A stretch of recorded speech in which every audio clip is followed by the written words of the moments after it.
Alright, so my name is Davide De Benedictis, and this is Joko Marenko, and we're cross-country runners for the St. Clair College. A guy here, Joko, is the champion of St. Clair College. We're gonna demonstrate the proper form for running cross-country today. So a couple muscles that are utilized while we're running, especially for distance, we're utilizing a lot of our lower body, so we're gonna be hitting the quadriceps a lot, the hamstrings, as well as the calves. So we're pretty much working the whole lower body, as well as we're keeping that core stabilized to keep that spine in neutral alignment while we're running as well. Especially when we're running uphill and downhill, because when we're running uphill and downhill, we tend to kind of sway a little bit. So we've got to strengthen our core to keep our core flexed in neutral alignment. Alright, so what we're going to look at first, so Jokum's going to step right here for me. We're going to go over how to properly position our body, and then we're going to have him demonstrate the running after.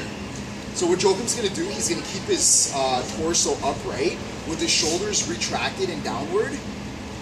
And then what he's going to do, he's going to bring his arms up to a 90-degree angle. We want to make sure they're not straight, because I see a lot of people when they run straight, just like this, you're not going to get the full range of motion you're going to want to get. So make sure you want to keep them isometric right by your side, just like this, because if they're way out here, it's going to put a lot more strain on our shoulders, and we want to avoid injury as much as possible. Let's keep it right in.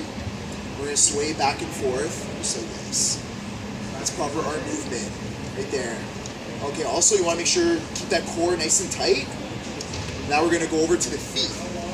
So while we're running, we want to make sure we're going heel-toe.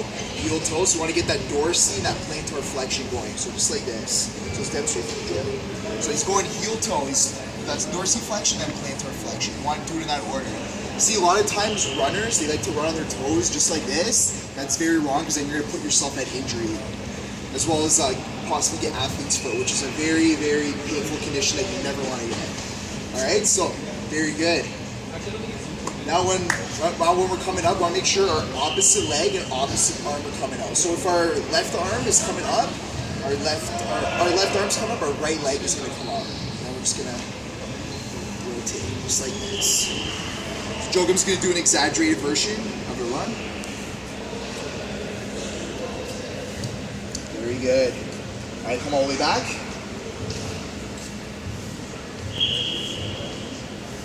Excellent. Alright, so a quick recap of what we just talked about. So we talked about all the muscles, all their actions.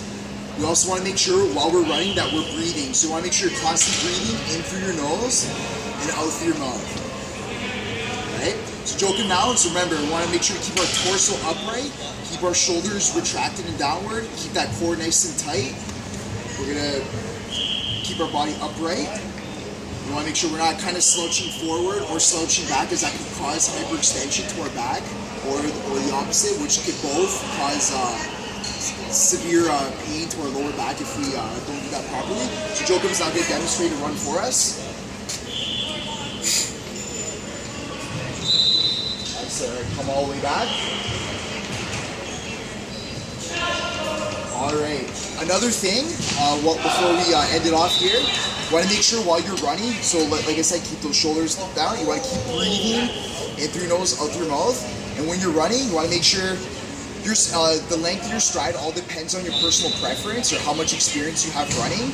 So what we do want to remember though is, instead of jumping, a lot of people like to jump when they run, just like this, like they're skipping. That's going to add a little bit more of a plyometric effect to the run. So we want to make sure, and it's going to utilize a lot more energy. So in order to run effectively for the distance, we want to make sure instead of jumping, we want to go forward, just like this. So we're not jumping as much. All right, so let's try one more time.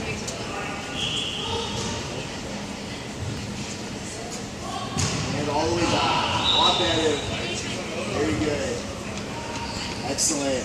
All right, and that concludes our episode for today on how to run. Give us a like on YouTube and let us know how it goes. Thank you.